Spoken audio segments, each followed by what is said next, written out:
is on the move. Raptors hover over a withered carcass. But there is scent of fresher meat in the wind.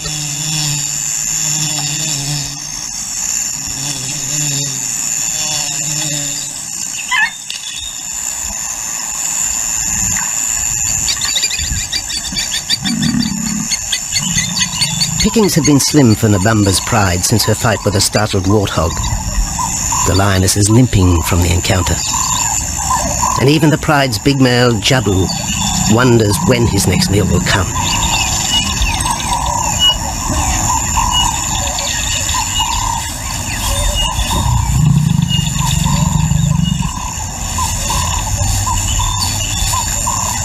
There's been no kill for 3 days, and Nabamba's cubs are hungry.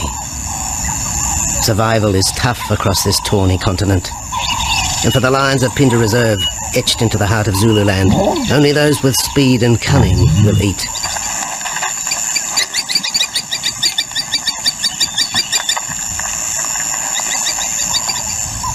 For this pride anyway, it's been a long time between meals.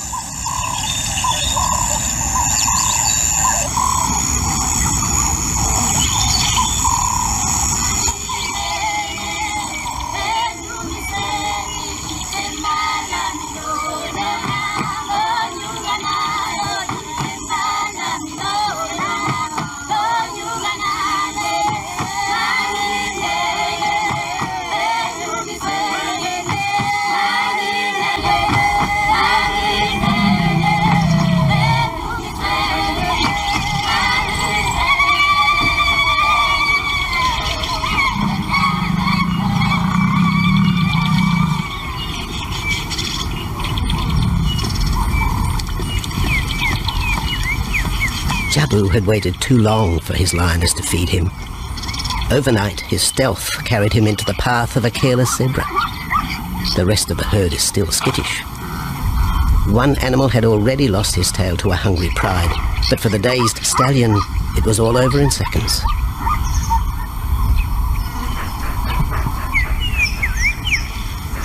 The big male watches his kill from a distance, exhausted by the chase, exhilarated by the sport.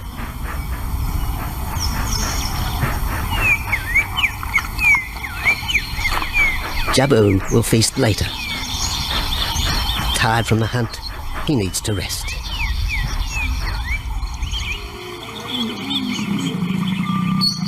But his prey will be safe. Few scavengers will risk the sudden return of the Lion King.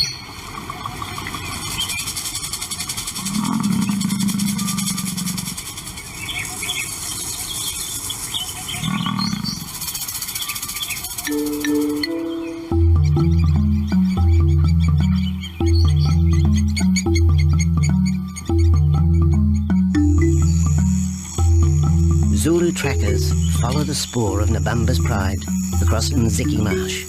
This vast tract of savanna is favoured by the lions in the dry air of winter, but it's a region also shared by Pinda's giraffe and white rhino population.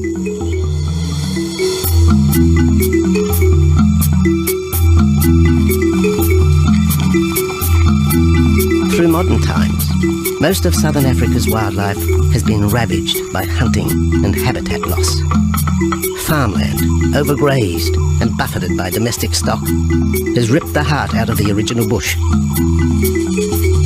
The open, broad-leaved woodland, acacia bushveld, and wetland habitat had all but disappeared, taking with it the wildlife.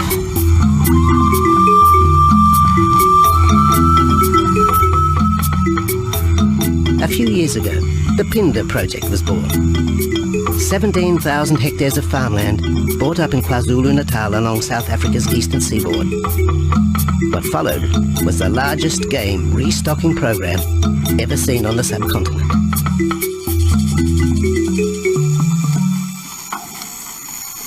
The land was overgrazed to a certain extent and it wasn't in very good shape. They put all these farms together, put a perimeter fence around it, and then brought in a lot of game. And we brought in elephant, we brought in rhino, We started off with those sort of animals and then started with cheetah, bringing in cheetah onto the reserve, mainly to get them used to the area before the lions came on, because the lion is a more superior predator as such and would dominate the cheetahs. We wanted to get them settled first before the lions came in.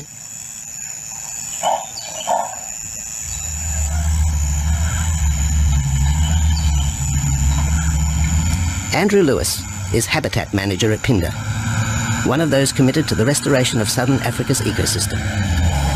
Phinda is the Zulu word for return, and the aim of his company, Conservation Corporation Africa, is to return the land to its traditional wildlife and at the same time restore the habitat to its original state.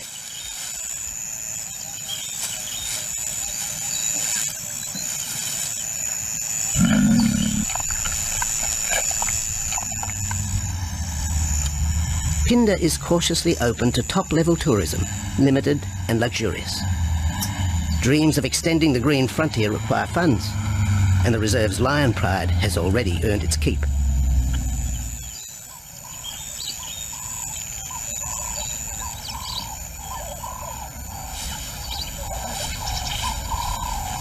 The lions on this property are actually generating revenue for the property through ecotourism, and that they are a benefit to the wildlife because of the draw card. There's a few animals, lions, elephants, for example, and rhinos, and possibly giraffes, but those are your main ones that people come to see. And we've been very fortunate to be able to have lions on the property, and I think those lions that we have given us amazing value for our guests, and by getting our guests in here, we're getting revenue into the area, and that's benefiting wildlife as a whole.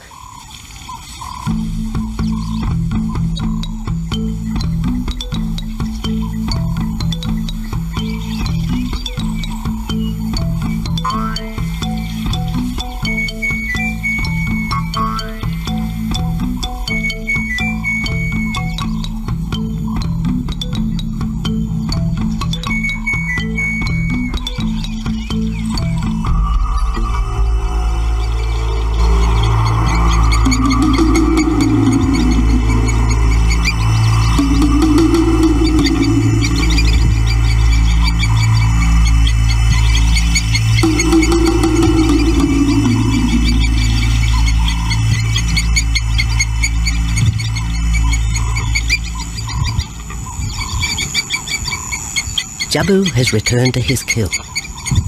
He licks the bloated carcass, but still there is no feeding. Lions will gloat over their prey, delaying the first bite until the meat ripens. For Jabu, the prospect of the meal is to be relished as much as the eventual feast.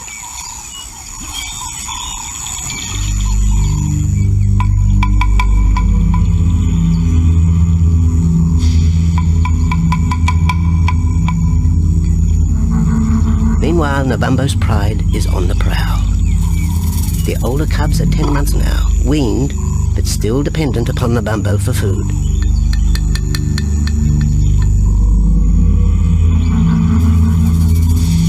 The cubs are learning to stalk, but they won't kill for another 6 months. Young male lions are usually ejected from the pride when they are about 2 years old. Fending for themselves, they form hunting groups with other isolated males.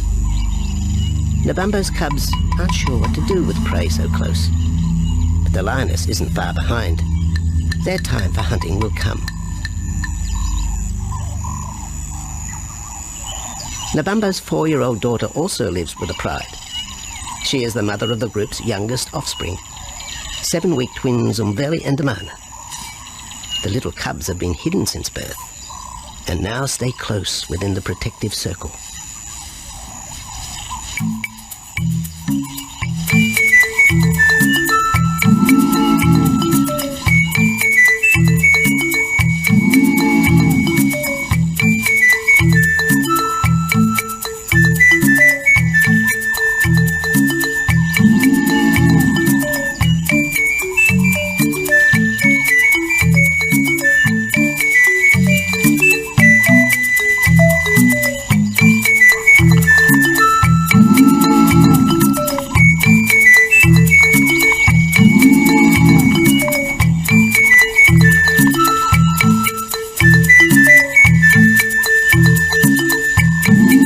Jabu has little time for his small cub.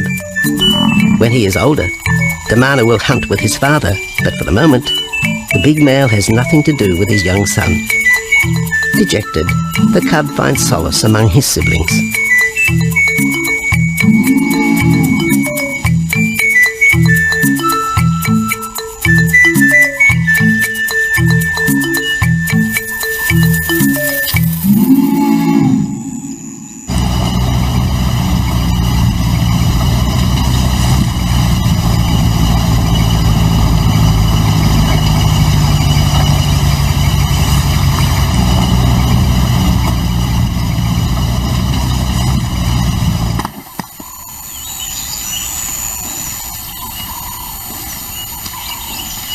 A young giraffe lies helpless in the grass.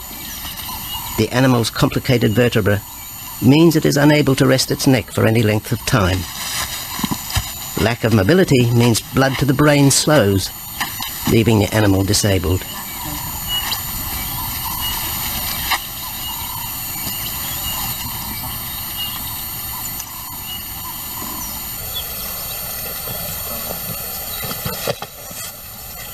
Efforts to lift the head fail, and rather than leave the giraffe vulnerable to predators, the young bull is shot by rangers.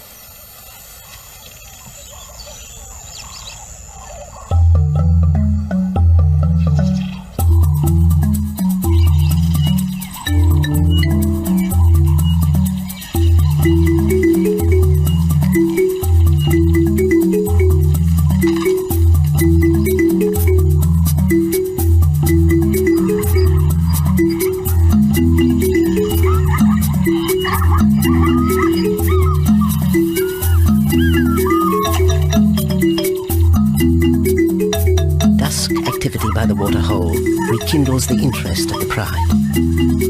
Nabambo is typical of most big cats. They conserve energy 20 hours a day, waking only to groom and hunt.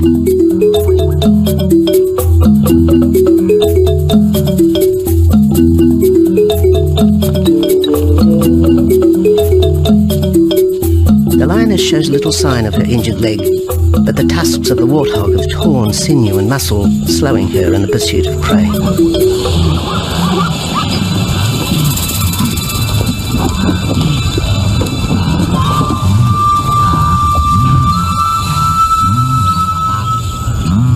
Once again, Nabambo in her pride will go hungry.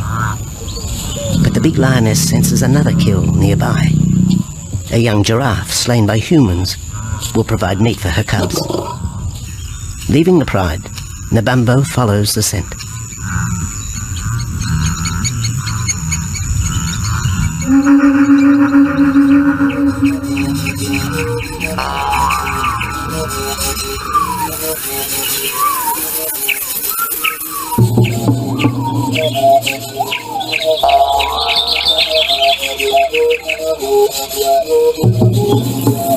Left alone, the older cubs know the drill. They will wait for Nabambo's call to take them to the kill.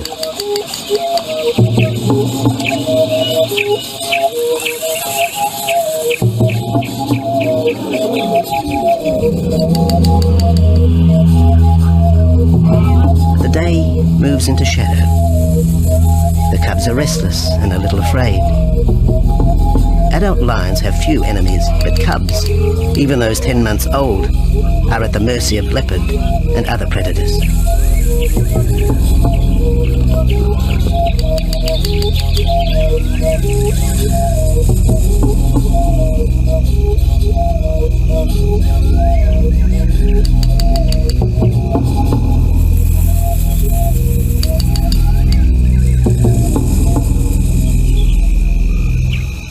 Nabambo has reached the kill, but her daughter is there first. Even though females hunt together, rivalry for the prey is fierce.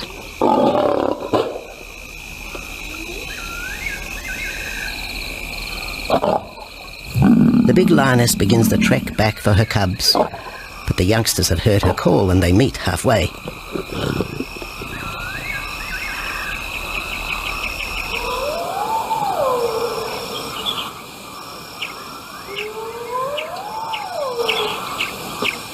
Nabambo settles herself in the long grass. The cubs are unfamiliar with her behavior.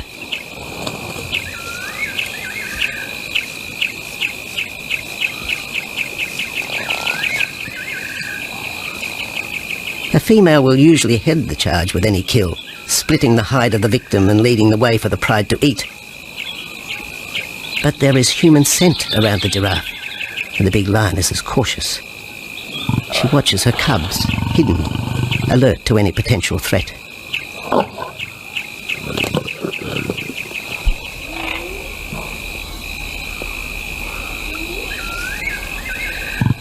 The cubs are curious, confused by this new smell.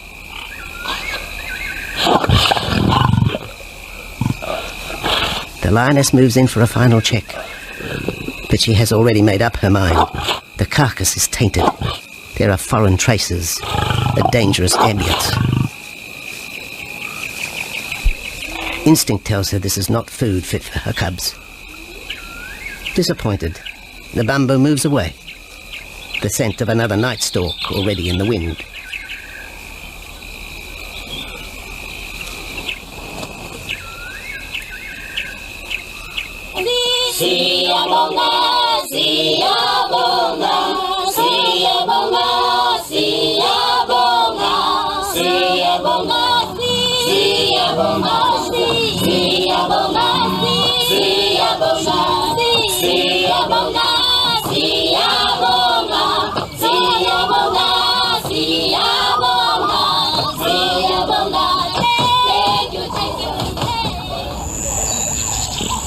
After 2 days, Jabu has returned to his kill with another younger male.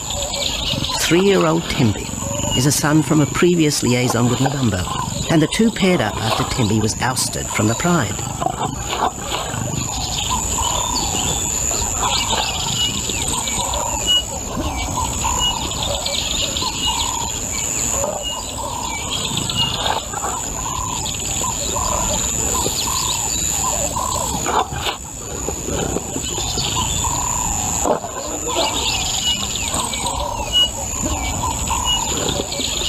Pride males are lazy and will gladly let the females track down prey.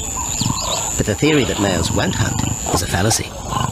Any hungry male will hunt for himself when no free lunch is provided by the lioness, hyenas or other predators.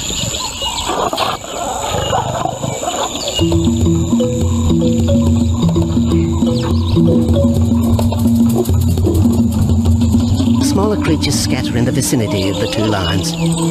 There will be no hunting for a while. Bloated after the zebra kill, both males will sleep for the next day, oblivious of their surroundings.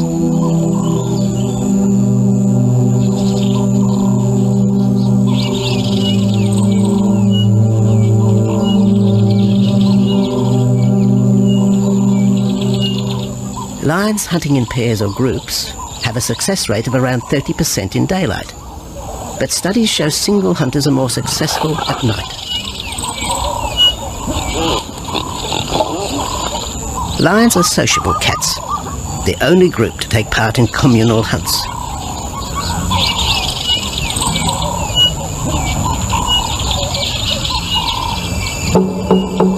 Ambush is an important part of the lion's strategy. Often one pride female will round up the prey from the front, driving it towards a second lioness.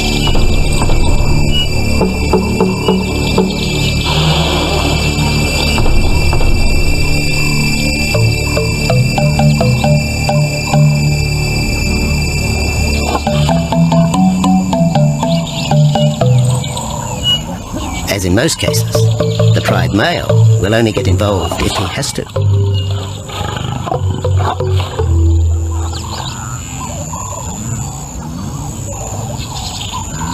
Accidents involving humans are rare in southern Africa's game reserves. Our primal fear of being eaten has been well documented, but in fact, lions seldom attack if they're not provoked.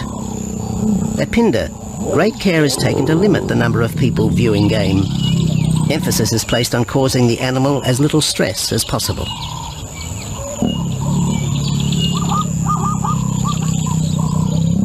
Man isn't a part of their natural food source. They don't normally go out and hunt people. I think your lions are opportunists though, and I certainly think that if your lion is very hungry, under stress, I don't think they'll necessarily go out to hunt you down, but if you interfere with them, they'll certainly kill you. And there's a good chance they might eat you at the same time.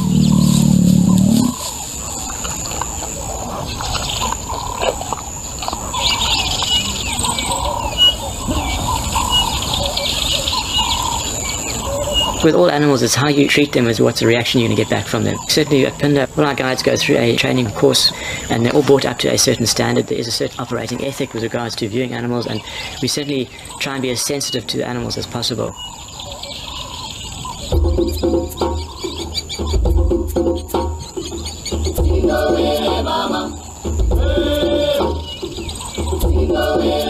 Cradled within the arms of the Ubomba Mountains and the Indian Ocean, Pinda covers one of the most diverse regions of Africa. Here are found 7 different ecosystems, from palm savanna and bushveld to rare sand forest and dense thorn bush, all restored from the pastoral belt which had swept down the east coast.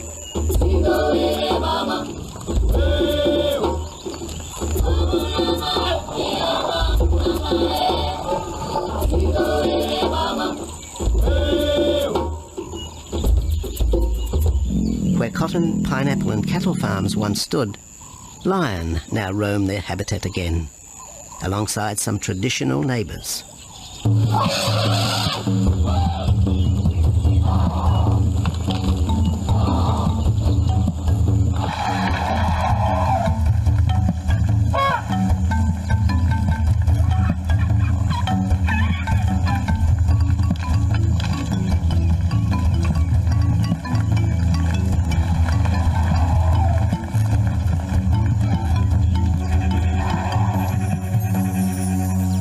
Pinda sees its responsibility to the region extending beyond restoration of habitat and wildlife. It provides schools and a clinic for the local Zulu community, as well as employment. In the eyes of Andrew Lewis, essential ingredients for a successful operation. It's very important to involve the communities around your reserve because they have to benefit as well. There's no point in just taking land, get some investors to invest in it. But if you don't allow the people who are on the periphery of that reserve to benefit from it, you're going to have an immense problem with poaching, and they're going to cut your fences down, and you're just going to have an uphill battle.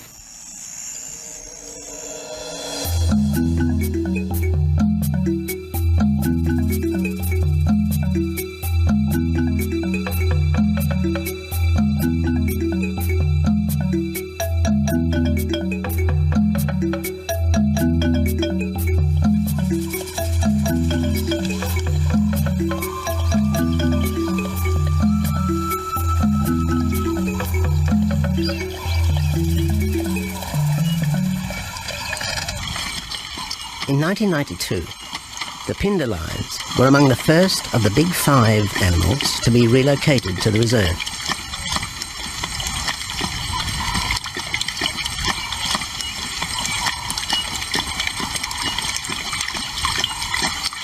The original pride came from the northern province of South Africa, a vast scrubby region flanked by the ragged Drakensberg Mountains near the Mozambique border.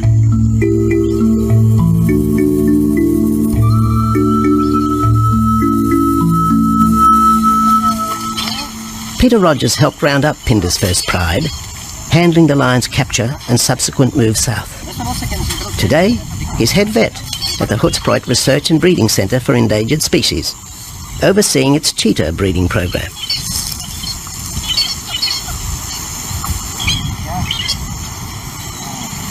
But it's the discovery of what's believed to be a long-extinct strain of lion that has put Peter's centre on the map. We were involved in the rescue of these circus animals that came down through Africa and were abandoned in Maputo. We were just founded by an animal welfare group called Animal Defenders based in London, and they said, could we just keep these animals temporary? First they mentioned tigers, and then they came back and said, well, there's 6 lions as well. So we said, yeah, we could hold them temporarily just until they found permanent homes for them, but basically get them out of the predicament that they were and the shocking conditions that they were in Maputo and Mozambique.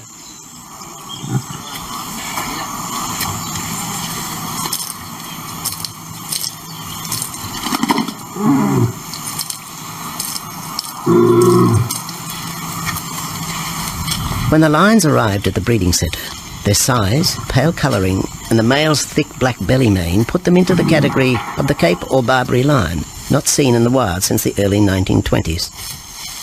A few still exist in captivity, and a male and female were brought to South Africa from an Italian zoo for breeding purposes. But attempts to mate Akef, the big male from the ill-fated Mozambique circus, with the Italian female are proving difficult.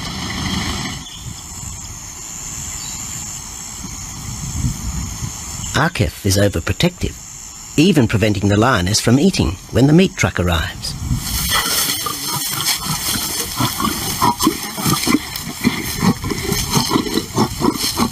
Finally, though, Sisi makes her breakthrough.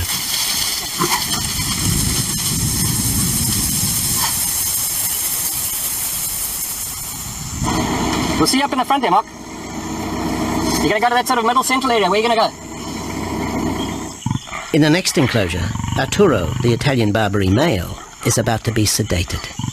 His attention to his sister Sisi through the fence is hampering mating efforts, and Peter Rogers is keen to move the big male. He shoots the dart into Arturo's rump. Arturo has been sterilized, but while his breeding days are finished, he'll live out his days at the centre. 1.5 minutes now, so... His female companion, another Barbary from the Mozambique circus, is drawn away by the meat trap.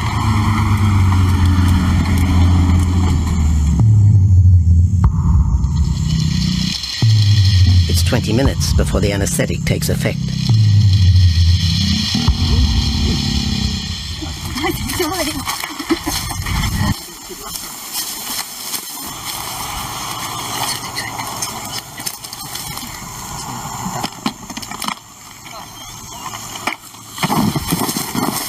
Has to be the supervisor. Slowly.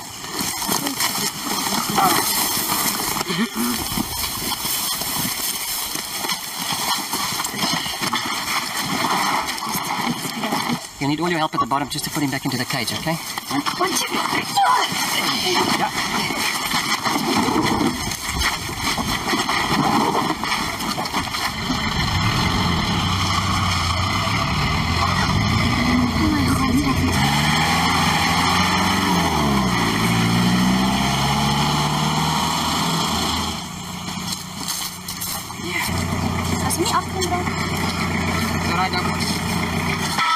The anaesthetic gives Peter Rogers and his team a chance to check over the 12-year-old lion.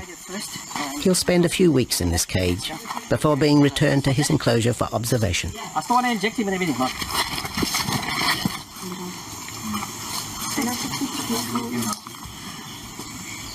It's very exciting to be part of this project because they feel that there are perhaps not many Barbaries, if any, that are really pure, that are left even in captivity. They feel that over time other animals from other genetic bases are brought in. So there's a big project afoot at Oxford University to do the genetics. So that's just getting off the ground now.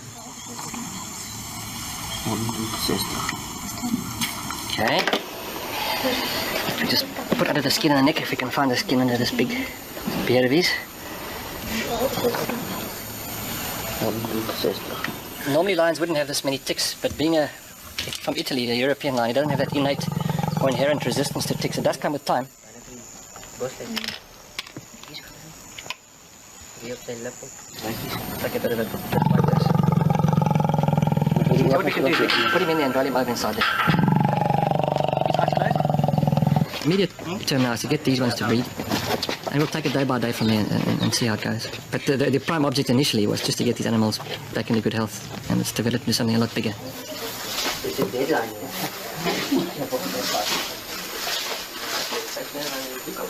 Yeah.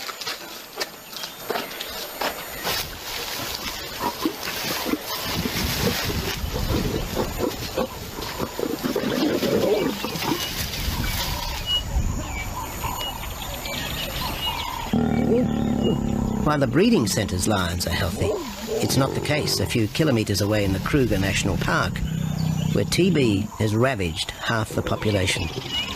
Infected buffalo have been blamed for the outbreak, primarily in the south of the park, and attempts are being made to fence off the diseased area.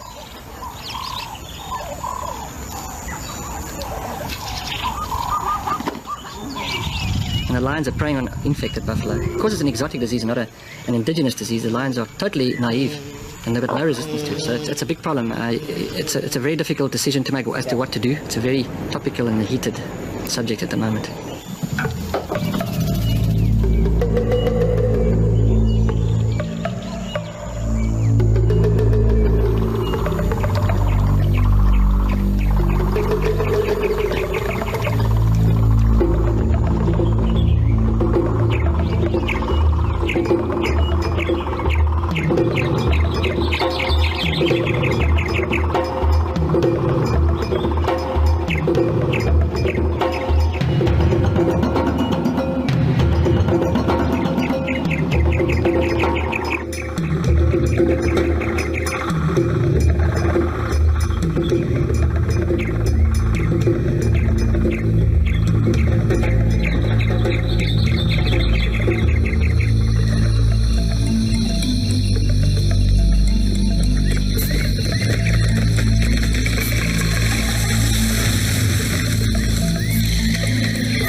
Back in Phinda, the night stalk has begun.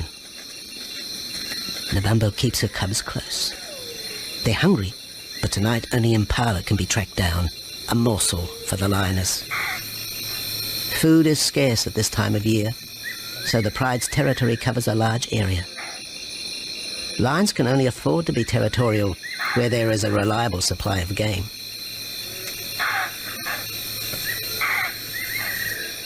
Jabu wants to mate. He's been with his pride for nearly a year now.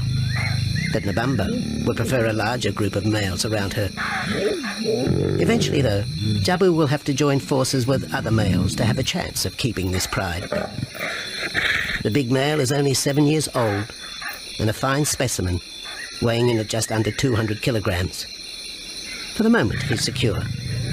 Although tonight, Nabambo has hunting on her mind.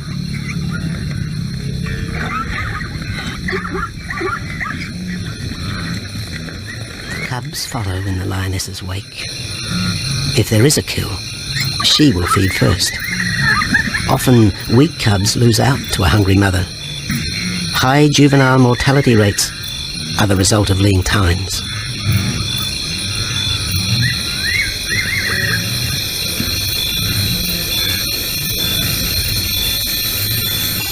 Jabu has had enough. He's been walking for hours. Sleep is more important. And the zebra he ate 2 days ago will suffice for another night.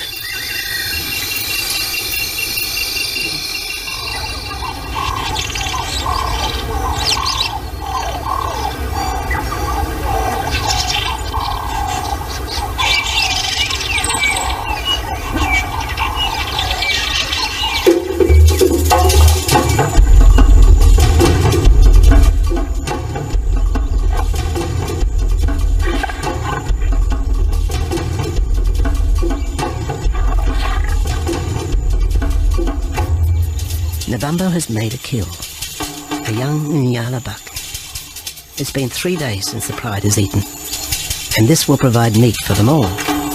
But the lioness will eat first.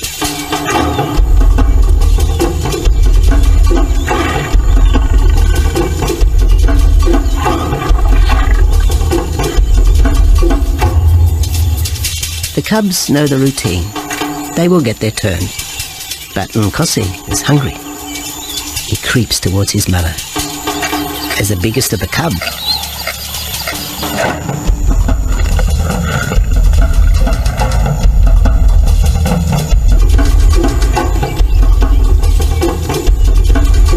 Nkosi watches.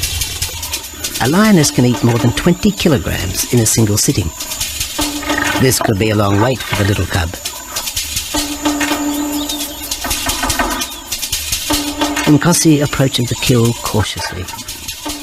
Sometimes the lioness will turn on the cubs, but today Nabambo is pleased with her efforts.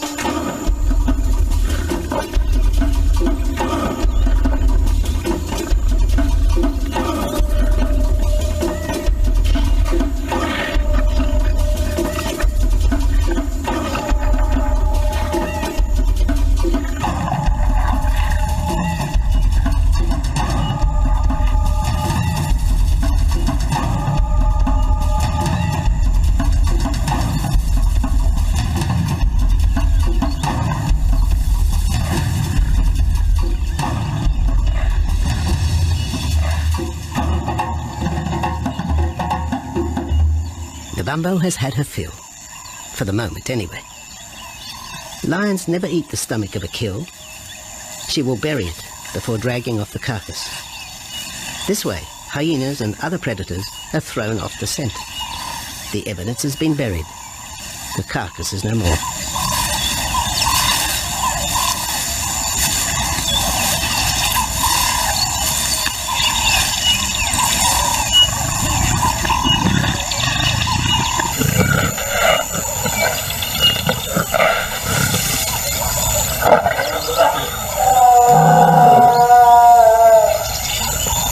Nabambo's daughter hears the call.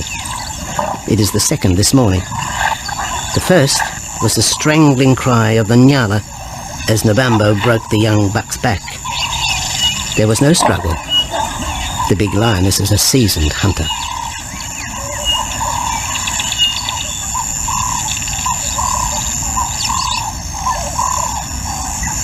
The rest of the pride will feast on the carcass after Nabamba retires. But first, they will drag it into the bushes, away from prying eyes, away from raptors already circling the kill scene.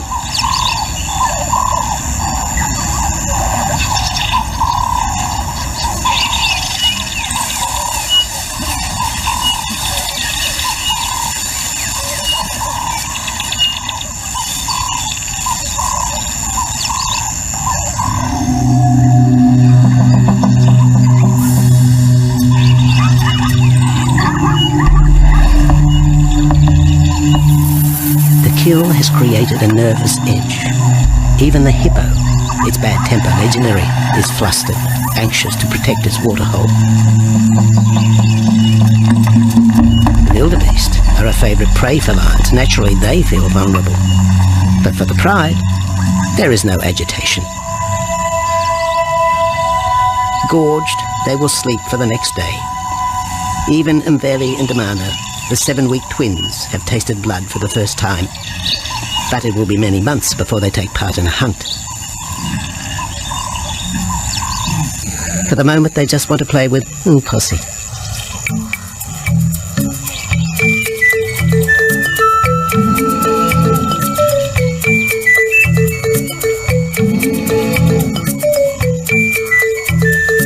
The older cub is beginning to take on the shaggy mane of the bigger males.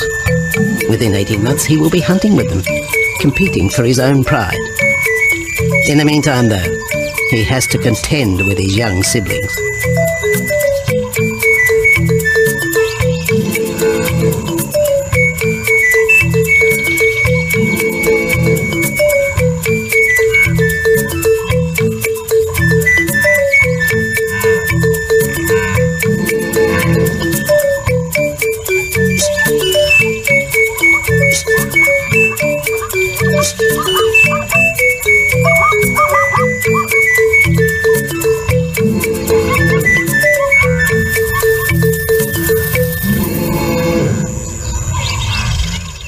Jabu rejoins the pride.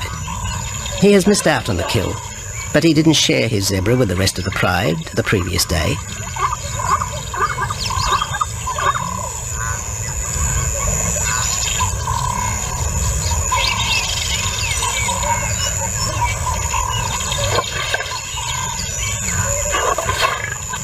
A half-hearted attempt at mating, but the big lion's attention is drawn to a curious onlooker. With the pride so close, the giraffe won't be sitting for long. Drinking and sitting is when they are at their most vulnerable.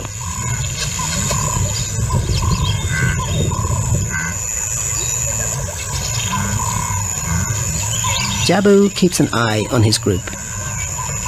Pride takeovers by other males are common, and savage fights can occur between the pride male and the intruder. If a takeover is successful, the new male will usually kill all the suckling young of his former rival. When a nursing mother loses her cubs, she comes into heat within a few weeks. The normal interval between cubs is about 2 years, with a gestation time of 3 to 4 months.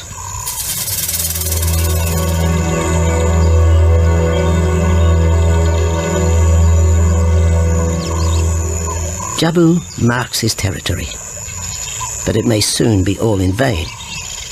A fresh infusion of lion genes is necessary to avoid the effects of long-term inbreeding.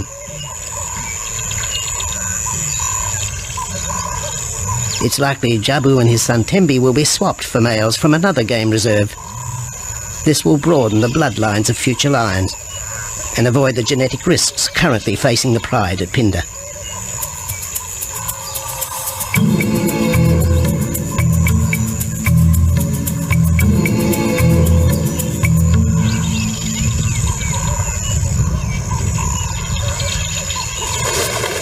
Vultures have found the dead buck, but there is little left of the carcass. Nabamba and her pride have eaten. The big lioness tries to dislodge Nyala fur from her teeth. Tomorrow, the next day, there will be another kill. Nabamba's cubs will grow up strong.